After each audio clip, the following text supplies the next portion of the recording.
أعوذ بالله من الشيطان الرجيم بسم الله الرحمن الرحيم لا حول ولا قوة إلا بالله العلي العظيم وبه نستعين وهو خير ناصر ومعين وصلى الله على رسوله الكريم حبيب الله العالمين سيدنا ونبينا وشفيع ذنوبنا وطبيب نفوسنا ومولانا بالقاسم محمد اللهم صل على محمد وعلى محمد وعلى آله الطيبين الطاهرين المعصومين المظلومين سيما بقية الله في الأرضين الذين أذهب الله عنهم الرجس وطهرهم تطهيرا اللهم صل على محمد وآل محمد رحمة الله على محبيهم واللعنة الدائمة على أعدائهم أجمعين. ثواب الأجر کی خاطر دعا امام زمانہ عجل اللہ تعالی فرجہ الشریف. بسم اللہ الرحمن الرحیم.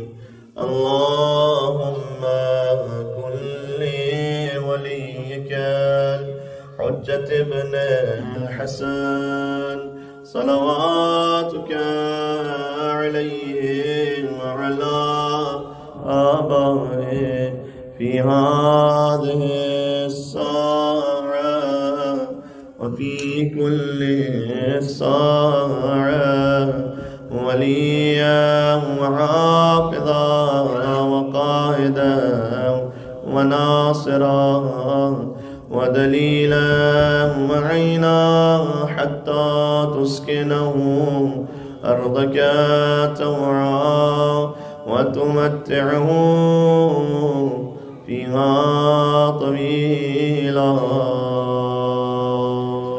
اللهم صل على. أما بعد فقد قال الله الحكيم في كتابه المجيد بسم الله الرحمن الرحيم طاسيم تلك آيات الكتاب المبين نار صلوات. اللهم صل على محمد وعلى محمد. سورہ شعراء سے ایک عنوان ہم آپ کی خدمت میں ان رمضان المبارک کی باقی ماندہ ایام و شبوں کے لیے پیش کرنا چاہتے تھے. سورہ شعراء مکی صورتوں میں آیات کی تعداد کے اعتبار سے سب سے طویل سورہ ہے، اگرچہ کہ حجم کے اعتبار سے جو مکی صورتیں ہیں ان میں سورہ اعراف سب سے طویل سورہ ہے حجم کے اعتبار سے، اس لیے کہ اس میں 20 سے زیادہ رکوع ہیں، 22 رکوع ہیں اور 207 آیتیں ہیں. سورہ شعراء ہے اس کی آیتیں زیادہ ہیں لیکن رکوع جو ہے وہ کم ہے، 227 آیتیں 11 رکوع ہیں. سورہ اعراف کے 24 رکوع ہیں. یعنی خلاصہ یہ ہوا کہ جو سورہ شعراء ہے اس میں آیتیں زیادہ ہیں لیکن مختصر آیتیں ہیں، تو اس کا ردم جو ہے نا فاسٹ ہے. جیسے مکی سوروں کا طریقہ کار یوزولی یہی ہے، جو قرآن کریم میں جو 30ویں پارے میں معمولاً سورے ہیں وہ مکی سورے ہیں. قل اعوذ برب الفلق من شر ما خلق ومن شر غاسق اذا وقب ومن شر النفاثات في العقد ومن شر حاسد اذا حسد. یعنی مختصر سورہ قل هو اللہ احد اللہ الصمد لم یلد ولم یولد ولم یکن له کفوا احد. مختصر سورہ اور مختصر آیتیں. ردم اس کا فاسٹ ہے یوزولی. مدنی سوروں میں آیتیں طویل ہیں. جو قرآن کا ویسے سب سے طویل سورہ ہے وہ آپ جانتے سورہ بقرہ ہے، لیکن وہ مدنی سورہ ہے. تو ہم سورہ شعراء پہ بات کرنے لگے ہیں کہ جو، اور ہم مکمل اس پہ شاید نہ بات کر پائیں، لیکن اس میں ایک خاص بات یہ ہے کہ حضرت موسیٰ علیہ السلام کا واقعہ جو ان کی زندگی کا فیز 2 ہے سمجھ لیں، اس کو بہت ڈیٹیل کے ساتھ سورہ شعراء میں اللہ سبحانہ و تعالیٰ نے بیان کیا. ایک ان کی زندگی کا فیز 1 ہے جو سورہ طٰہٰ میں جس کا بیان موجود ہے. ان کی ولادت ہوئی اور اس کے بعد اللہ تعالیٰ نے ان کی والدہ کو حکم دیا کہ آپ انہیں صندوق میں ڈال دیجیے، اور وہ صندوق سمندر میں تیرتا رہا اور حضرت موسیٰ علیہ السلام فرعون کے محل میں پہنچ گئے. وہاں ان کی پرورش بھی ہوئی. پھر حضرت موسیٰ علیہ السلام کی والدہ وہاں پر پہنچی، یہ جو سارا واقعہ ہے. پھر حضرت موسیٰ علیہ السلام جوان ہو گئے، ان کا بعد میں ازدواج ہوا حضرت شعیب علیہ السلام کی بیٹیوں سے، اور جب وہ واپس پلٹے تو انہوں نے کہا کہ میں ہو سکتا ہے کہیں سے کوئی آنکھ روشن لے کر آؤں، کوئی اچھی خبر لے کر آؤں اپنے خانوادے سے. یہ جو سارا واقعہ ہے یہ سورہ طٰہٰ میں تفصیل کے ساتھ موجود ہے.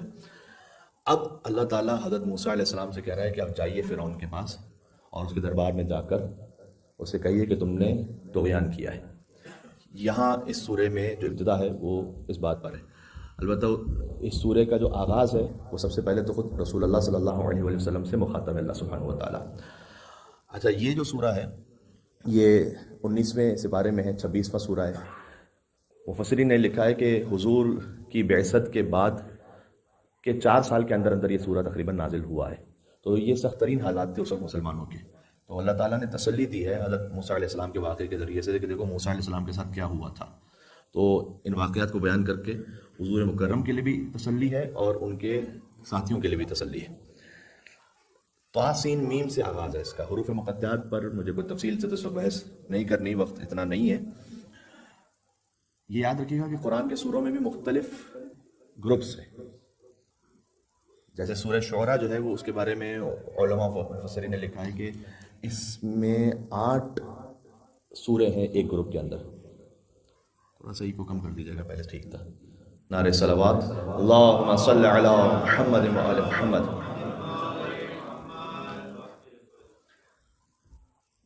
تو اس ایک سورے میں 8، اس ایک گروپ میں 8 سورے ہیں۔ اچھا، جو 8 سورے ہیں ان میں سورہ عنکبوت، سورہ روم، سورہ لقمان، سورہ سجدہ، 4 سورے جو ہیں وہ الف لام میم سے شروع ہوتے ہیں۔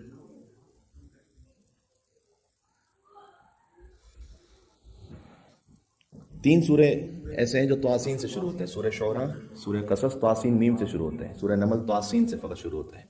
ایک سورہ وہ ہے کہ جو سورہ فرقان ہے کہ جو بغیر حروف مقطعات کے شروع ہوتا ہے۔ یہ 8 سوروں کا ایک گروپ ہے جس کا ایک میسج ہے۔ آئی تھنک ٹھیک ہے، میں خیال میں واضح آواز مل کے صلوات بھیجیں محمد وعلی محمد محمد وعلی محمد۔ جیسے سورہ احزاب اور سورہ نور کا ایک پیئر ہے، اسی طریقے سے سورہ شعراء میں 8 سورے وہ ہیں کہ جن کا ایک گروپ ہے پورا اور ان کا ایک خاص میسج ہے۔ اچھا، اس سورے کو طاسین میم سے شروع ہوتا ہے، اسے تواسین بھی کہتے ہیں۔ تواسین 3 سورے ہیں، سورہ شعراء، سورہ قصص، اور یا ہوتا ہے یا بالکل ہی نہیں ہوتا، درمیان میں کچھ نہیں ہے۔ مل کے صلوات بھیجیں اللہم صلی علی محمد وعلی آل محمد۔ تو سورہ شعراء ہے، سورہ قصص ہے اور سورہ نمل ہے۔ یہ وہ ہیں 3 سورے کے جو تواسین کہلاتے ہیں۔ اچھا، جو تواسین ہے نا ان کی اپنی ایک اہمیت ہے، اس لیے کہ امام معصوم نے فرمایا کہ تواسین کی جو تلاوت کرے شب جمعہ، اللہ سبحانہ و تعالیٰ سے قیامت میں اولیاء اللہ میں محشور فرمائے گا۔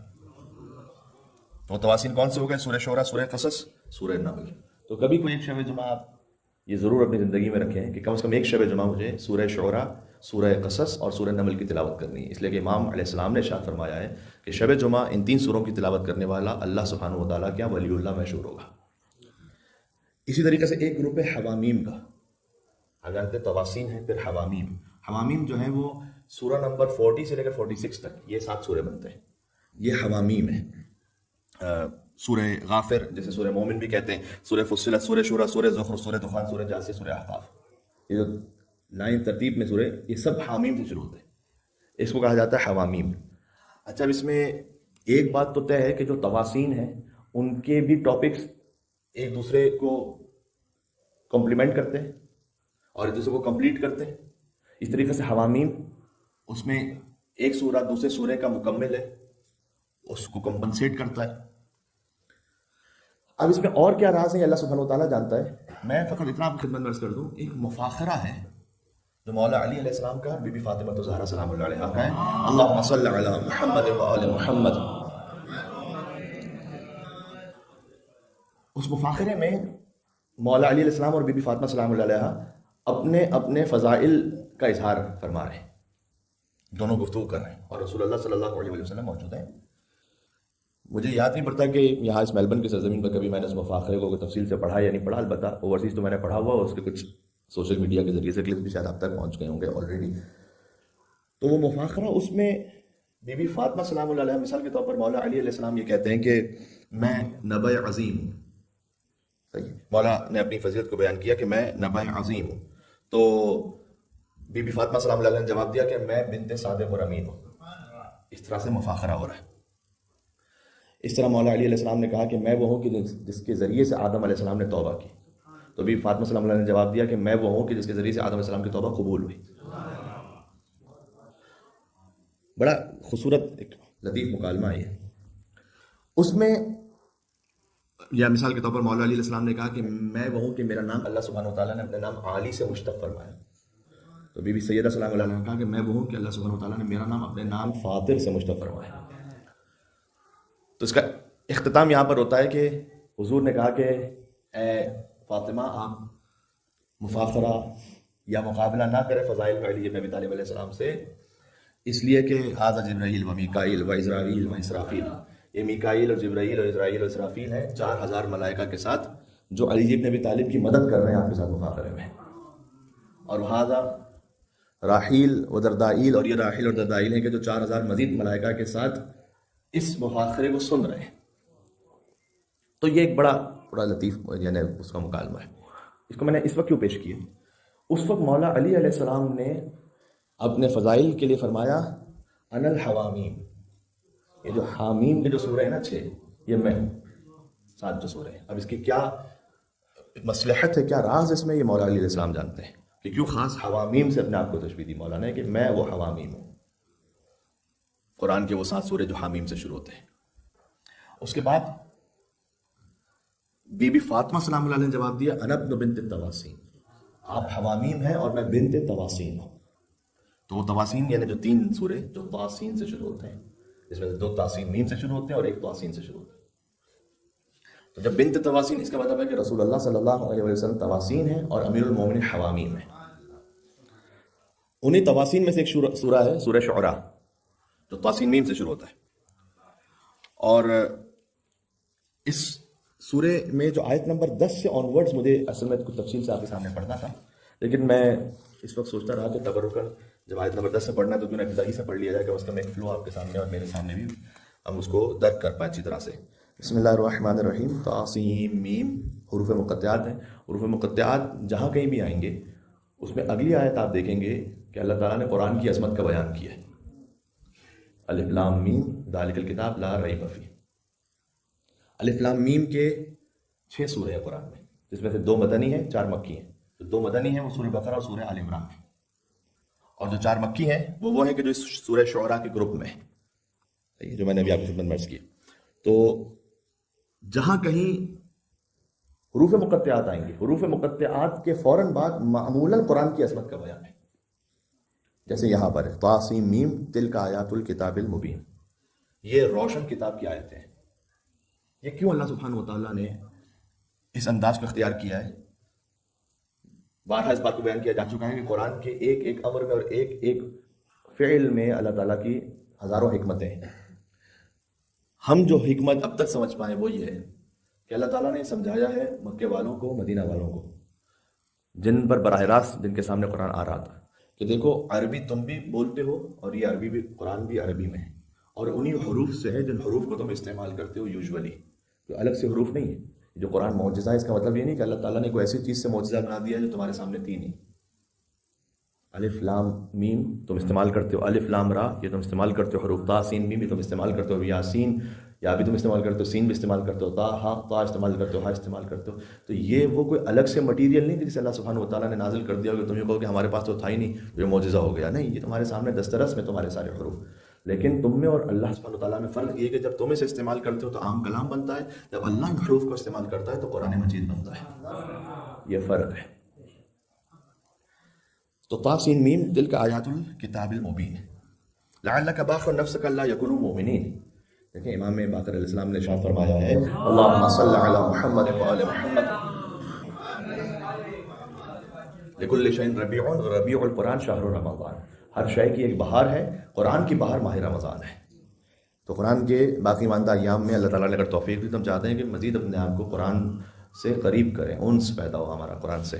لعلک باخع نفسک الا یکونوا مؤمنین. اور یہ جو ہم ایک ایک آیت پڑھتے ہیں، آپ جانتے ہیں حدیث میں آیا کہ رمضان المبارک میں ایک آیت کا پڑھنا ایک قرآن ختم کرنے کے برابر ہے.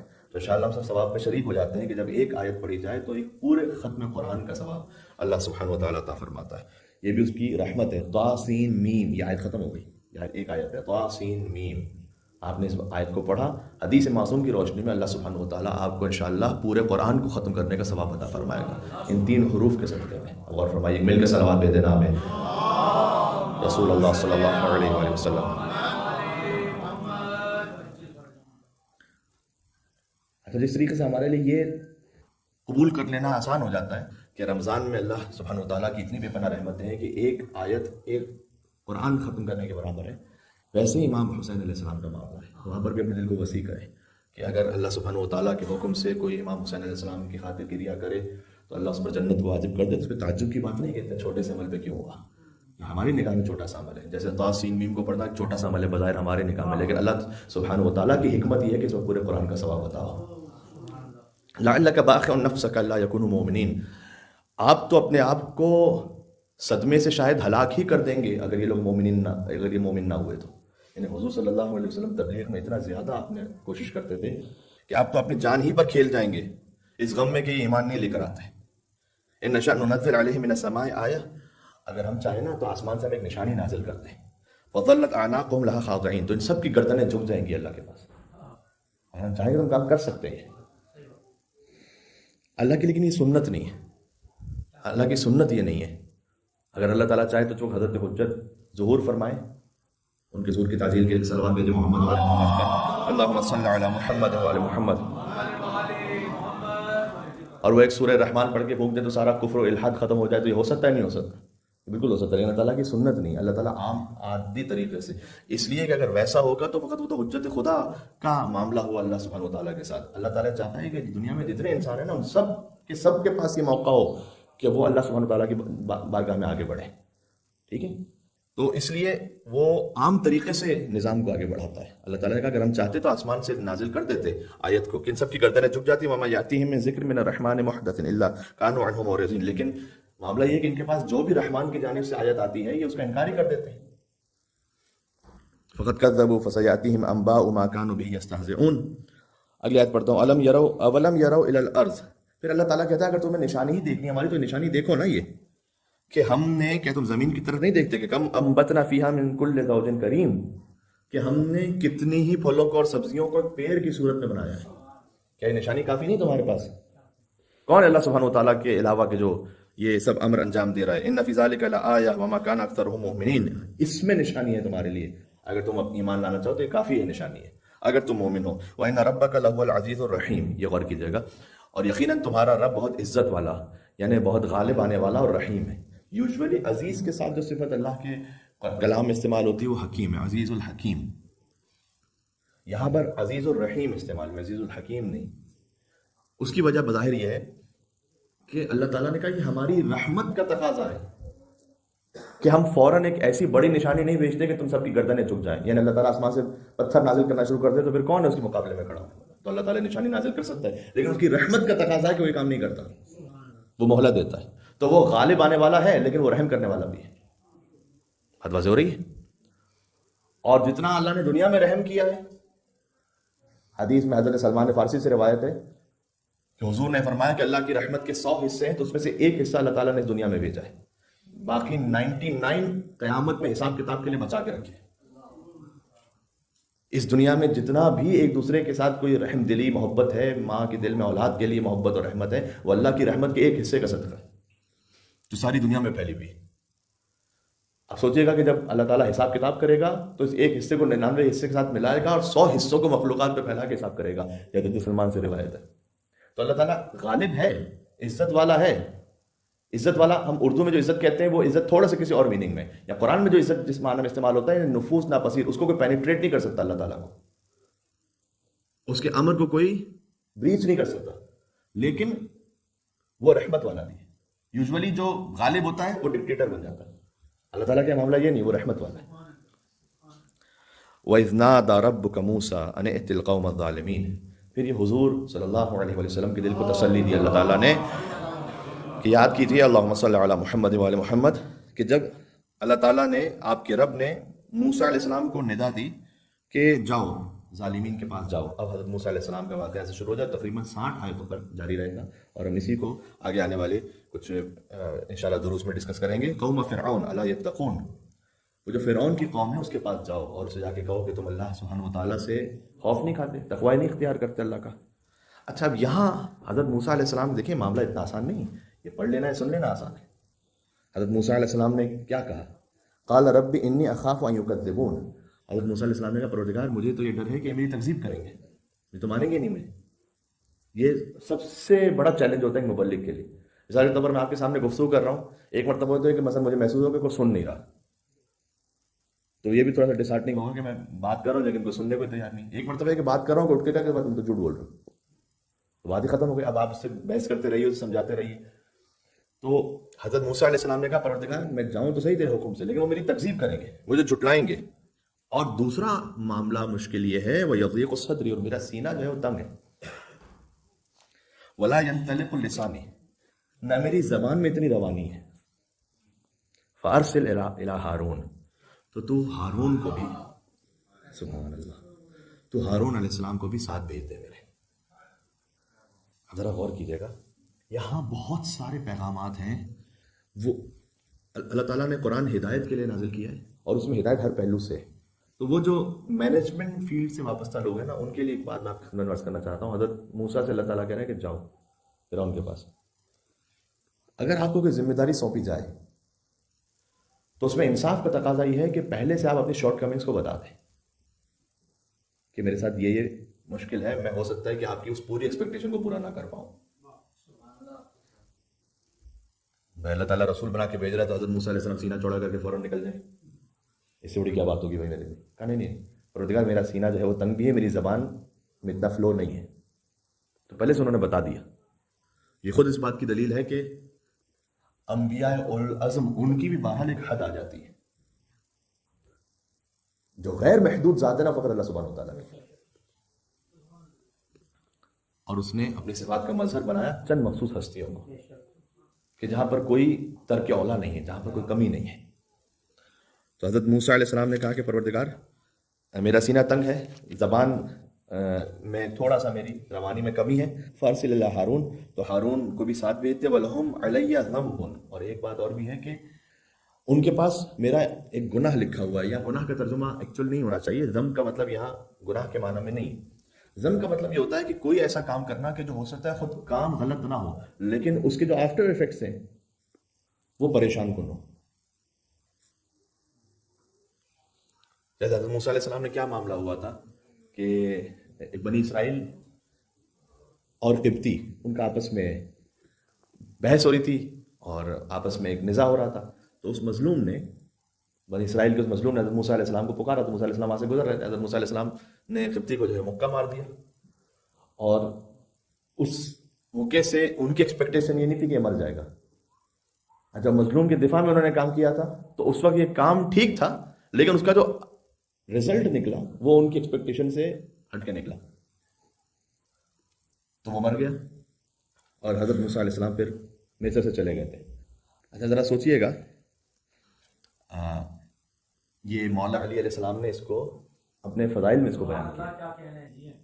مولا علیہ السلام کو اپنے فضائل میں بیان کیا. ابھی تاریخ گزری ہے 21 رمضان. 21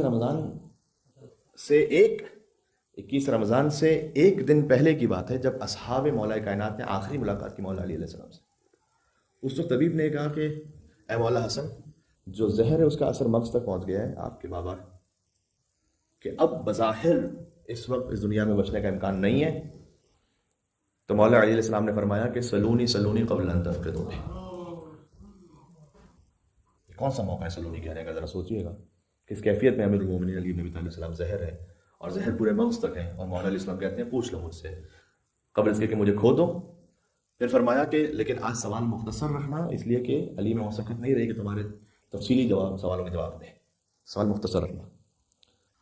اس وقت مولا علی علیہ السلام سے سعصع ابن سوحان نے ایک سوال کیا, اور اس سوال کا پورا مکالمہ موجود ہے.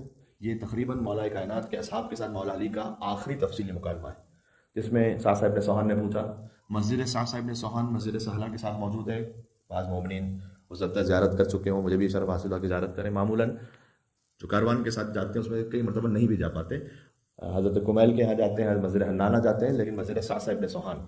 تو مسجد سعصع ابن سوحان نے سوال کیا انت افضل ام آدم, آپ افضل ہیں یا آدم علیہ السلام افضل ہیں. امام نے کہا کہ ایک شخص کے لیے قبیح ہے کہ وہ اپنی تاریخ خود بیان کرے, لیکن وَأَمَّا بِنِعْمَتِ رَبِّكَ فَحَدِّثْ, میں تحدیث نعمت کے عنوان سے, اللہ تعالیٰ نے جو نعمت عطا کی ہے اس کا اظہار کرو, اسے بیان کرو اللہ کے شکر کے طور پر. تو میں اظہار کر رہا ہوں کہ انا افضل. امام نے فرمایا میں افضل ہوں. تو مجھے واقعہ نہیں پڑھنا پورا. پھر سعصع ابن سوحان نے پوچھا آپ افضل ہیں, نوح علیہ السلام افضل ہیں, مولا نے کہا انا افضل. پھر آیتیں پڑھی کچھ قرآن کی, اور پھر حضرت موسیٰ علیہ السلام کے لیے پوچھا انت افضل ام موسیٰ, آپ افضل ہیں, موسیٰ علیہ السلام افضل ہیں. مولا کائنات نے کہا میں افضل ہوں. اور پھر جب صحابہ نے پوچھا لیما کیوں،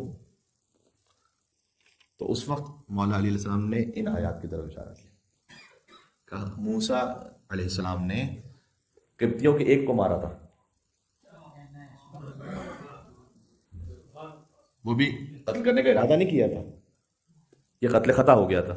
اور اللہ تعالیٰ نے کہا کہ جاؤ فرعون کے پاس. تو حضرت موسیٰ علیہ السلام نے کہا پروردگار میرے دل میں خوف ہے کہ میں نے ایک مارا ہوا ہے ان کا، تو ہارون کو میرے ساتھ بھیج دیں. اور کہا جب رسول اللہ صلی اللہ علیہ وآلہ وسلم نے مجھے سورہ براءت دیا کہ جاؤ مکہ میں جا کے سناؤ یہ، تو جب میں مکہ میں پہنچا تو ان میں سے کوئی ایسا نہیں تھا، میری مجلسوں کا عنوان یہ تھا، کوئی ایسا نہیں تھا کہ کسی کے باپ کو، کسی کے دادا کو، کسی کے چچا کو، کسی کے ماموں کو میں نے قتل کیا یا علی. تبھی میں نے رسول اللہ سے یہ نہیں کہا کہ یا رسول اللہ میرے دل میں خوف ہے ان سب کے درمیان جا کے میں کیسے کہوں گا، یہ کیسے سورہ سناؤں گا جس کا آغاز یہ براءۃ من اللہ، کہ اللہ سبحانہ و تعالیٰ جو ہے وہ بیزار ہے، مشرکین سے بیزار ہے. بات واضح ہو رہی؟ تو اس لیے سبحان اللہ، ایک مل کے صلوات دیتے ہیں محمد وعلی محمد.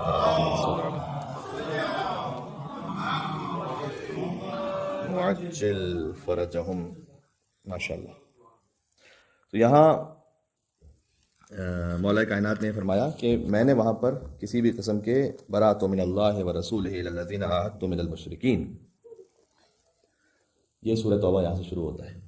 تو اس وقت میں نے یہ نہیں کہا تھا رسول اللہ سے کہ کسی کو ساتھ بھیجیے میرے. سورہ توبہ کے پہنچانے کا واقعہ تو پھر پہلے رسول اللہ نے کسی اور ہستی کو دیا تھا. یہ مسلمانوں کی بڑی کتابوں میں واقعہ موجود ہے. اور پھر اللہ تعالیٰ کا حکم آیا کہ یا آپ پہنچائے یا آپ جیسا کوئی پہنچائے. تو پھر مولا علیہ السلام نے پہنچایا تھا. وَلَهُمْ عَلَيَّ ذَنْبٌ، تو بس میں بات ختم کر رہا ہوں آج کی حد تک کہ وہ اپنے پاس میرے لیے ایک گناہ لکھ کے بیٹھے ہوئے ہیں. فَأَخَافُ أَن يَقْتُلُونِ، مجھے خوف ہے کہ جب میں جاؤں گا تو وہ مجھے مار دیں گے. اب یہ ساری باتیں ہوئی نا، اللہ تعالیٰ نے کیا جواب دیا اس کا؟ سب سے پہلے حضرت موسیٰ علیہ السلام نے کہا کہ میری تکذیب کریں گے، میرا سینہ تنگ ہے، وہ زبان میں لکنت ہے، اور ان کے پاس میرا ایک جرم بھی لکھا ہوا ہے. اللہ تعالیٰ نے ایک بات کہی سب سے پہلے، تو قال کلا، آپ جائیے کچھ نہیں ہونے والا. یہ اب عام انسان کا کلام نہیں ہے. آپ سے کوئی آگے کہتا ہے کہ یار میں بہت بری طریقے سے پھنس گیا ہوں، ہو سکتا ہے کوئی آپ سے کہے، مثال طور پر دے رہا ہوں ATO کے معاملات میں بہت بری طریقے سے پھنس گیا ہوں، یہ پرابلم ہے، وہ پرابلم ہے، ایسا ویسا. آپ کہیں کچھ نہیں ہونے والا. ہو سکتا ہے دل میں سوچے کہ بھائی بول تو رہے ہیں کچھ بھی نہیں والا، پتہ نہیں کیا ہو جائے کل ہی کیا. اللہ تعالیٰ جب کسی کو کہے نا کہ جاؤ کچھ نہیں ہوگا، قال کلا، فرمایا کچھ نہیں، ایسا کچھ نہیں.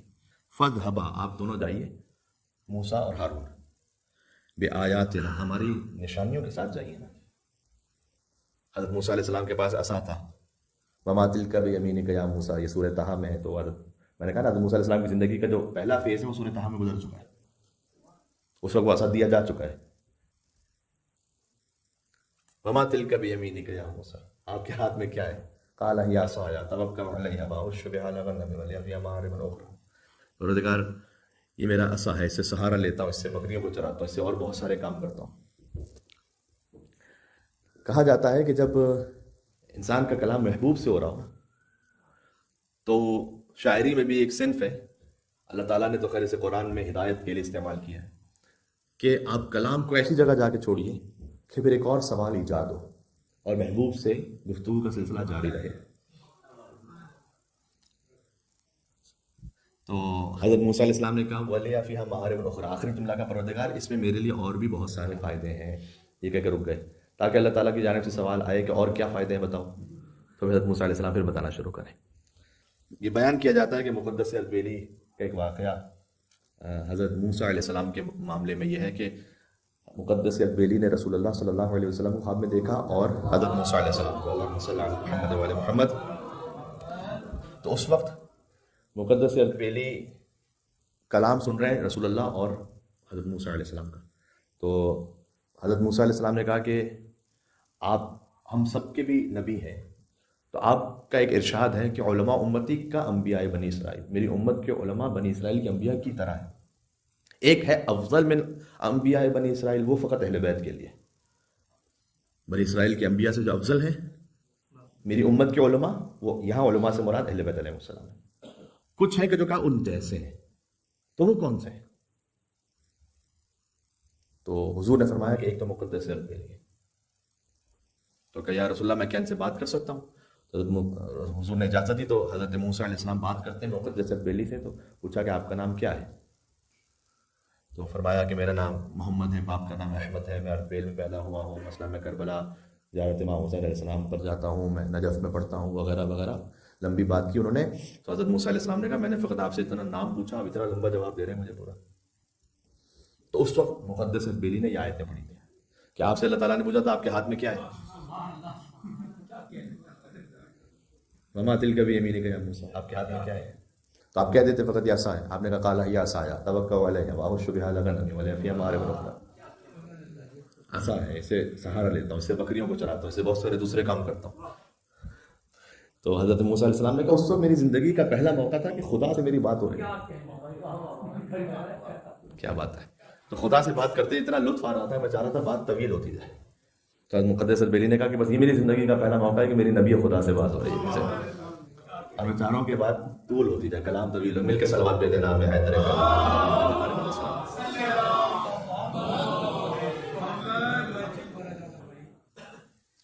تو اللہ تعالیٰ نے کہا کہ اے موسیٰ جائیے آپ فرعون کے پاس. تو انہوں نے 4 باتیں بیان فرمائی. فرمایا کہ ایک تو یہ کہ وہ میری تکذیب کریں گے، مجھے جھٹلائیں گے، میری بات کو مانیں گے نہیں. دوسرا یہ کہ میرا سینہ تنگ ہے. تیسرا یہ کہ میری زبان نہیں چلتی ہے.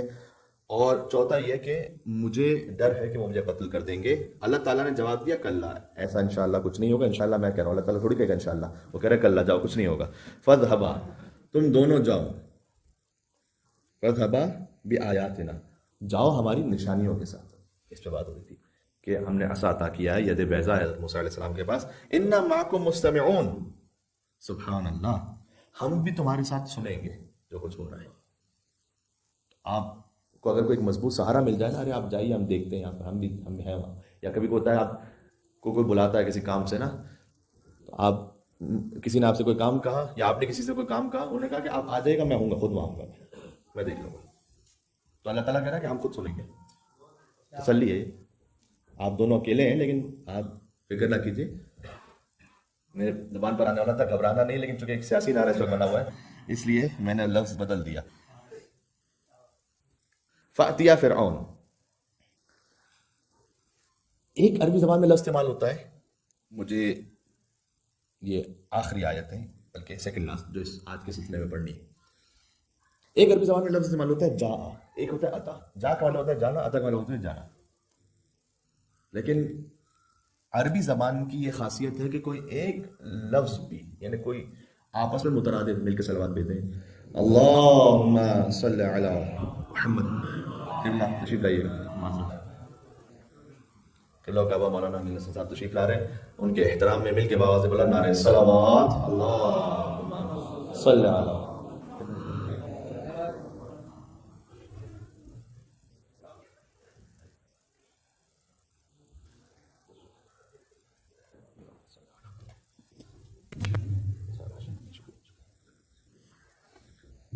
نعرہ صلوات اللہم صلی علی محمد وعلی محمد.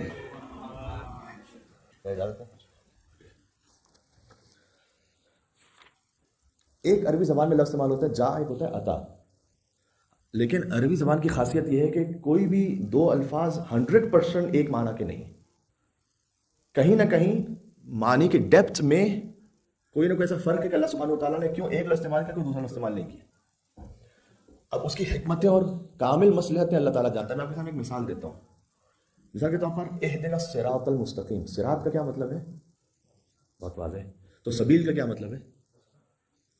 تو اہدنا السبیل المستقیم کیوں نہیں کہا؟ پروردگار مجھے سبیل مستقیم کی ہدایت فرما. کیوں صراط مستقیم؟ اب ہو سکتا ہے کہ اس میں بے شمار لامتناہی نکات ہوں جن تک ابھی ہماری رسائی بھی نہیں ہے. بعض جگہوں پہ اللہ سبحانہ و تعالیٰ نے سبیل الہی کا ذکر کیا ہے اور سوروں میں، اس میں اپنی مصلحتیں ہوں گی. یہاں مثلا ہمارے قوم میں استاد تھے، انہوں نے اس بات کو بیان کیا کہ یہ بالکل آغاز ہے سورہ فاتحہ ہے. تو اللہ تعالیٰ نے بہت ساری چیزوں کو اسٹیبلش کیا جو کچھ پورے قرآن میں اس کا خلاصہ سورہ الحمد میں. سبیل اور صراط میں ایک فرق یہ بھی ہے کہ سبیل کا پلورل ہے سبل، صراط کا پلورل ہے ہی نہیں. یہاں اللہ تعالیٰ نے کیا سمجھایا؟ ہم ایسا راستہ تمہیں بتا رہے ہیں کہ جس میں کوئی جمع ہے ہی نہیں، ایک ہی راستہ، اونلی ون. یہ نہیں کہ بہت سارے راستوں میں سے ایک گنجائش ہے کہ یہ راستہ، نہ اہدنا الصراط المستقیم. پروردگار ایک وہ جو واحد راستہ ہے اس کی طرف ہدایت فرماتے ہیں. جو حضور مکرم نے اپنے عصا سے، اپنے انگشت مبارک سے کچھ خط کھینچے زمین پر جو آڑے ترچھے تھے، اور ایک سیدھا خط کھینچا، کہ یہ سیدھا ایک خط ہے جو صراط مستقیم ایک ہے. صراط مستقیم اہل بیت اطہار علیہ السلام ہے. اللہم صلی علی محمد وعلی محمد. تو یہاں اللہ تعالیٰ نے جا کا صیغہ استعمال نہیں کیا، عطا کا صیغہ استعمال کیا کہ تم دونوں فأتیا فرعون. جا میں ایک معنی یہ بھی آتا ہے کہ کسی بہت مشکل امر پر کوئی جا رہا ہو، اور عطا میں ہوتا ہے کہ بہت آسانی سے، سادگی سے، کوئی مسئلہ نہیں ہے جس میں کوئی پریشانی کی بات نہیں. تو اللہ تعالیٰ نے فاتیہ فرعون کہا، جاؤ فرعون کے پاس، جیسے ایسے کہ جو بہت ہی عام سی بات ہے، کوئی پریشانی نہیں ہوگی تمہیں. آپ کے دل میں جو بھی کوئی ڈاؤٹس ہیں وہ سب اللہ تعالیٰ اس کو دیکھ لے گا. فاتیہ فرعون فقولا، اور جا کے کہو انا رسول رب العالمین، کہ ہم دونوں رب العالمین کے رسول ہیں، ان اللہ کی طرف سے بھیجے ہوئے ہیں. یہاں پر بھی ایک خاص بات یہ ہے، انا یہاں پرولل ہے، ہم دونوں، یعنی موسیٰ اور فرعون، معذرت موسیٰ اور ہارون علیہ السلام، ہم دونوں رسول اللہ رب العالمین. بعض جگہوں پر قرآن میں یہ بھی ہے کہ ہم دونوں رسول ہیں، لیکن یہاں کا ہم دونوں پھر رسول ایک سنگولر یوز کیا. بازوری میں کیا کہنا چاہ رہا ہوں، کہ ہم دونوں میسنجر ہیں، میسنجرز نہیں کہا، یعنی یک جان دو کالم ہے. بات واضح ہو رہی. اب یہ ساری باتیں آپ سوچئے گا کہ حضور نے فرمایا تھا یا علی انت منی بمنزلۃ ہارون من موسیٰ الا انہ لا نبی بعدہ، کہ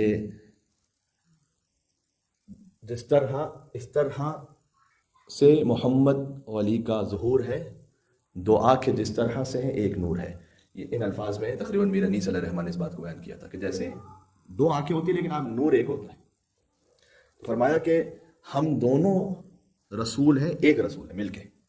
اس طرح سے تشبیہ دی اپنے آپ کو رب العالمین ان ارسل معنا بنی اسرائیل، کہ اب تو چھوڑ دے بنی اسرائیل کو، آزاد کر اور انہیں ہمارے ساتھ جانے دے. یہاں تک باتیں. پھر فرعون نے کیا جواب دیا جب حضرت موسیٰ علیہ السلام پہنچے؟ تو فرعون نے اتنی آسانی سے تو ماننے والا نہیں تھا، اس نے پھر جادوگروں کو بلایا. کیا ہوا وہ کل انشاءاللہ بات یہاں سے شروع کریں گے.